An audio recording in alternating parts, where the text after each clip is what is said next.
The Statue of Liberty, one of the most iconic symbols of freedom and democracy, was a gift from the people of France to the United States. It was dedicated on October 28, 1886, and it stands on Liberty Island in New York Harbor. Designed by French sculptor Frédéric Auguste Bartholdi, the statue is officially named Liberty Enlightening the World. The statue's copper exterior, which gives it its distinctive green color, is only about 2.5 millimeters, 0.09 inches thick, which is less than the thickness of 2 US pennies. The entire structure, including the pedestal, stands at a height of 151 feet and 1 inch, 46 meters.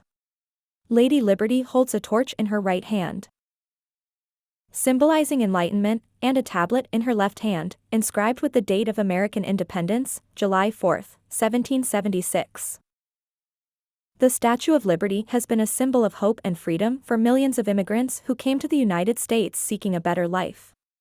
It continues to inspire people from all over the world as a symbol of liberty and democracy.